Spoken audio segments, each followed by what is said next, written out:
শাহী মসজিদে এসেছে, সুযোগের অপেক্ষায় আছে, সুযোগ পেলে চুরি করবে। শাহী মসজিদ মানে যে মসজিদে বাদশাহ নামাজ পড়ে ওই মসজিদকে বলে শাহী মসজিদ। আগের যুগে রাজা বাদশারা নামাজ পড়ত, বরং পড়াইত। ইসলামের একটি মৌলিক বিধান, যে রাষ্ট্রপ্রধান হবে সে রাষ্ট্রীয় মসজিদের ইমামও হবে। রাসূল আকরাম সাল্লাল্লাহু আলাইহি ওয়াসাল্লাম সারা জীবন নামাজ পড়াইয়েছেন, খোলাফায়ে রাশিদিন পড়াইয়েছেন, এটা নিয়ম। যাই হোক, চোর মসজিদে চুরির অপেক্ষায় আছে, সুযোগ পেলে চুরি করবে। এই সময় বাদশাহ মন্ত্রীকে ডেকে বলতেছেন, মন্ত্রী তুমি তো জানো আমার একটি মাত্র মেয়ে, আমার আর কোনো ছেলেও নেই, আর কোনো মেয়েও নেই। আমার মেয়েটি বিয়ের উপযোগী হয়ে গেছে। পরহেজগার দেখে একজন যুবক খোঁজ করো, পরহেজগার যুবকের কাছে আমি মেয়ে দিয়ে দেব। আমার বর্তমানে এই মেয়ের স্বামী হবে এই দেশের বাদশাহ, এই রাজ্যের মালিক। কি করে বুঝবো কে পরহেজগার? মন্ত্রী তার বিচক্ষণতার পরিচয় দিলেন। আমরা হলে কিন্তু জিজ্ঞেস করতাম না, কারণ আমরা তো জানি ডোলের বাড়ি কোন দিক থেকে আসে ওই দিকে পরহেজগার পিছে, দলে দলে গরু ছাগল কোন দিকে যায় ওই দিকে পরহেজগার পিছে না। পরহেজগার ফার্সি শব্দ, শরীয়তের পরিভাষায় পরহেজগার ওই ব্যক্তিকে বলা হয় যে গুনাহ থেকে বাঁচে, গুনাহ পরিহার করে, তাকে বলে পরহেজগার। ইবাদত যে করে তাকে বলে আবেদ, ইবাদত গুজার বান্দা। এর থেকে পরহেজগারের মূল্য কোটি কোটি গুণ বেশি। শরহে হামুবিতে উল্লেখ আছে, লা তারাকু যাররাতিন মিম্মা নাহাল্লাহু আনহু খায়রুম মিন ইবাদাতি সাকালাইন। এক জররা পরিমাণ গুনাহ থেকে বাঁচা, পরহেজ করা, গোটা দুনিয়ার সমস্ত মানুষ এবং জিন জাতির সমষ্টিগত ইবাদত থেকে কোটি কোটি গুণ বেশি দামি। আল্লামা আক্তার তাই বলে গেছেন, কুওয়াতে নেকি নাদারি বদমাকুন बर वजूद खुद से तुम बेहद मकुन, बर वजूद खुद से तुम बेहद मकुन। बंदा नेकी कमाई करते पारो আর না পারো, অন্তত বদির ধারে কাছে যেও না। একটা গুনাহ তোমাকে জান্নাত থেকে জাহান্নামে নিয়ে আসার জন্য যথেষ্ট। তো মন্ত্রী জিজ্ঞেস করলেন, বাদশাহ কি করে বুঝবো কে পরহেজগার? বাদশাহ জবাব দিলেন, হ্যাঁ এটা বোঝা তো আসলে কঠিন, তবে পরহেজগারের একটি আলামত আছে, চিহ্ন আছে। তো সেটা কি? সেটা হলো জামাতে তাকবীরে উলার সাথে খুশু সহকারে নামাজ পড়া। কারণ আমার আল্লাহ বলেন, ইন্নাস সালাতা তানহা আনিল ফাহশাই ওয়াল মুনকার। নিঃসন্দেহে নামাজ নামাজি বান্দাকে অশ্লীল অবৈধ কাজ থেকে বিরত রাখে। জামাতে তাকবীরে উলার সাথে খুশু সহকারে নামাজ পড়া, এটা পরহেজগারের চিহ্ন।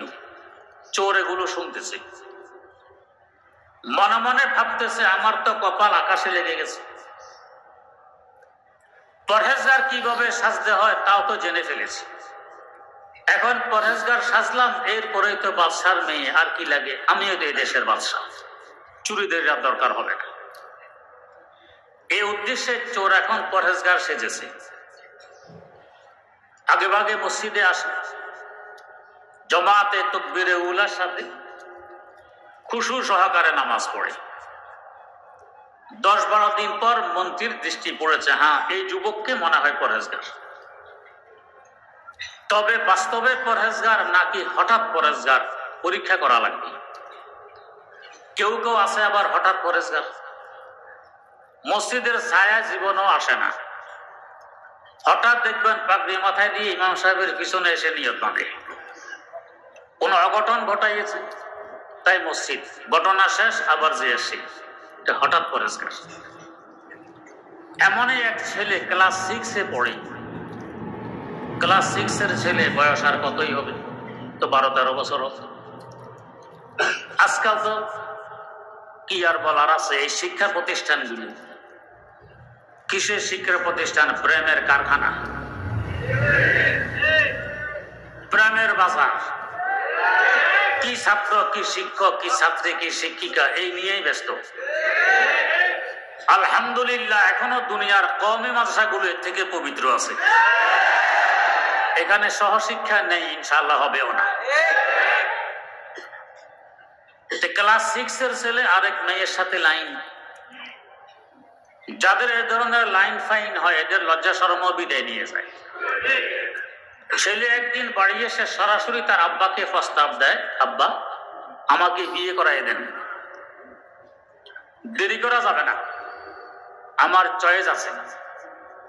এর ক্যান্ডিডেট অনেক অনেক প্রার্থী, অনেক ছেলেরা তাকে চায়, দেরি করলে অন্য কেউ নিয়ে যেতে পারে।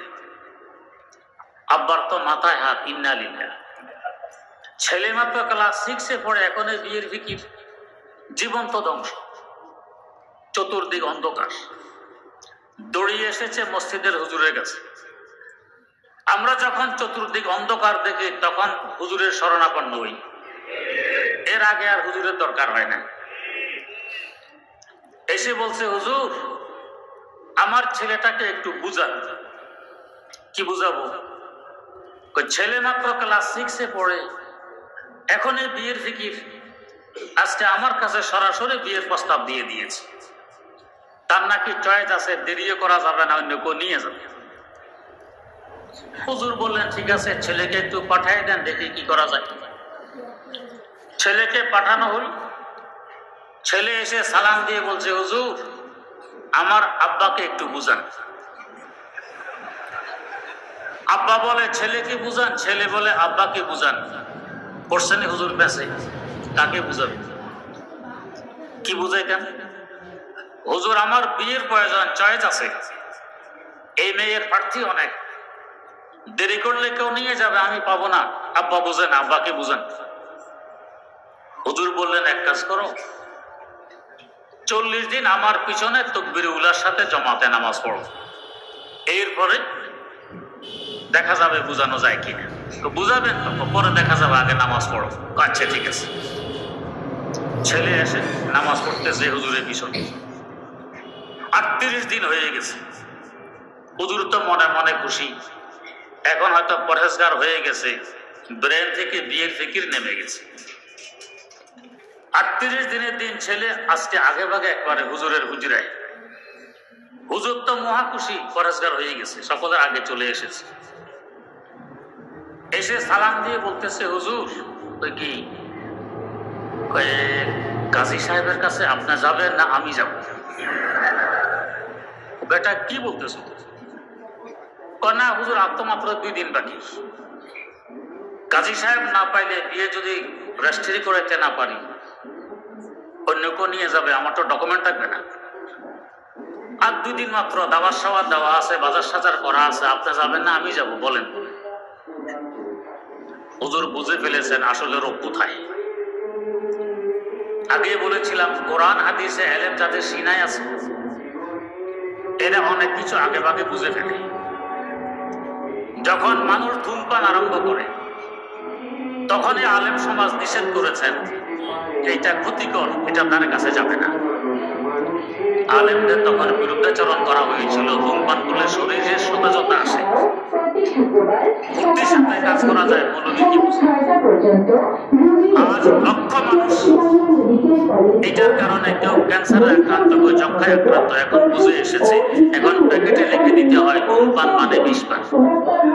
হুজুরা তো আগে বুঝেছিল। তেমনি ভাবে যখন মোবাইল আসে এই দেশে, কওমি মাদ্রাসায় ছাত্রদেরকে মোবাইল ব্যবহার করতে দেয়া হতো না, এখনো হয় না। কত পত্র পত্রিকায়, কত টক শো, কত টেলিভিশনে হুজুরদের বিরুদ্ধাচরণ।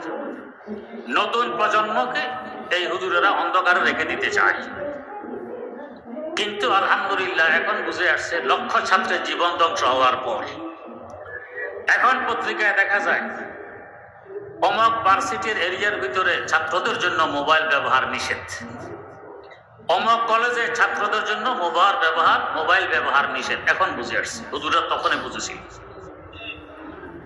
তো হুজুর বুঝে ফেলেছেন রোগ কোথায়। জিজ্ঞেস করলেন, বেটা তুমি যে 38 দিন নামাজ পড়লা, ওযু ঠিকঠাক করেছো তো? কয়, না হুজুর, ওযু তো একদিনও করিনি। ওযু করো না, এমনি পড়েছো? কই, জি। তা কেন বললা না? আপনি তো নামাজ পড়তে বলেছেন, ওযু করতে তো বলেন। তো ওযু ছাড়া যদি কেউ নামাজ পড়ে, এটা নামাজ হবে না, ব্যায়াম হবে? তো ব্যায়াম হইল কি পরেজগার? এটা তো হঠাৎ পরেজগার, স্বার্থের জন্য। তো মন্ত্রী দেখলো এই যুবক বাস্তবে পরহেজগার নাকি হঠাৎ পরহেজগার, পরীক্ষা করতে হবে। তাই 40 দিন অপেক্ষা করব। 40 দিন যদি কেউ কোনো আমলের উপরে অটল থাকতে পারে, বুঝতে হবে এটা আসলে তার আমল। 40 দিন অতিবাহিত হওয়ার পর মন্ত্রী এসে যুবককে বলছে, বেটা তোমাকে বাদশাহ স্মরণ করতেছেন, চলো বাদশাহ দরবারে যাই। বেটা তো বোঝে কি জন্য স্মরণ করতেছে। জবাব দেয়, না আপনার মনে হয় ভুল বুঝেছেন, আমার সাথে বাদশার আত্মীয়তার কোনো সম্পর্ক নেই, পরিচয় নেই, আমাকে কেন স্মরণ করবে? না বেটা তোমাকে স্মরণ করতেছে, চলো। জোর করে নিয়ে এসেছে বাদশার দরবারে। এনে বলছে, বাদশাহ এই পরেজগার ছেলে এনে দিলাম, আপনার প্রস্তাব দিতে পারেন। বাদশাহ মেয়ের বিয়ের প্রস্তাব দিয়ে দিল। যুবক প্রত্যাখ্যান করলো, আমি আপনার মেয়ে বিয়ে করব না। বাদশাহ বুঝায়, মন্ত্রীও বুঝায়, কিন্তু যুবক রাজি নেই। এরা প্রথম প্রথম ভাবতেছিল বোধহয় দাম বাড়ায়, কারণ আমাদের একটা স্বভাব, একখানে গেলাম, আমারও ক্ষুধা আছে, খাবারের সময় বলতেছে বসুন চারটা খেয়ে নেন, না খাবো না। বসুন চারটা খান, না খাবো না। খাবো না, খাবো না, খাবো না, কিন্তু যদি একবার বসতে পারি, শোয়াশের আগে আর উঠবো না, বাতিল খালি। তা আমাদের সব। একখানে গেলাম, আমারও ক্ষুধা আছে, খাবারের সময় বলতেছে বসুন চারটা খেয়ে নেন, না খাবো না। বসুন চারটা খান, না খাবো না। খাবো না, খাবো না, খাবো না, কিন্তু যদি একবার বসতে পারি, শোয়াশের আগে আর উঠবো না, বাতিল খালি। তা আমাদের সব। তো মন্ত্রী আর বাদশাহ মনে করছেন এই বুঝি দাম বাড়ায়। অনেক বুঝানোর পরও যখন সে রাজি হচ্ছে না, এখন দেখে যে না, মনে হয় তো দাম বাড়ায় না, এটা বাস্তব।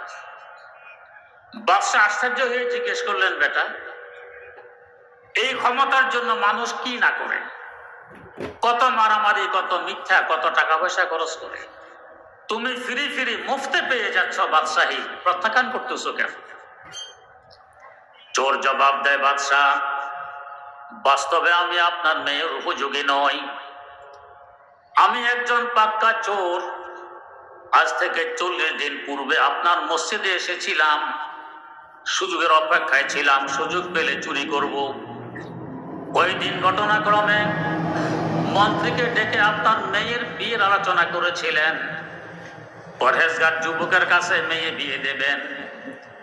আপনার মেয়ের লালসায়, এই বাদশাহীর লোভে আমি 40 দিন যাবত তাকবীরে উলার সাথে জমাতে খুশু সহকারে নামাজ পড়েছিলাম। কিন্তু বাদশাহ এই 40 দিন জমাতে তাকবীরে উলার সাথে খুশু সহকারে নামাজের বরকতে এমন এক বাদশাহীর খোঁজ পেয়ে গেছি, যে বাদশাহীর সামনে আপনার এই বাদশাহীর মূল্য 2 পয়সাও নয়।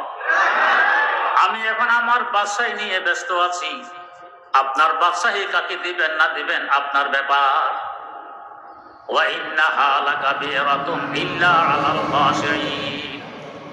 নামাজ বড় ভারী, বড় কঠিন, তবে খুশুর সাথে যদি পড়তে পারি, খুশু মানে অন্তর, জবান এবং কান, 3 অঙ্গকে একসাথে করে যদি করতে পারি, তাহলে আর নামাজ ভারী থাকবে না, তখন নামাজ হবে হালকা। আগে ছিল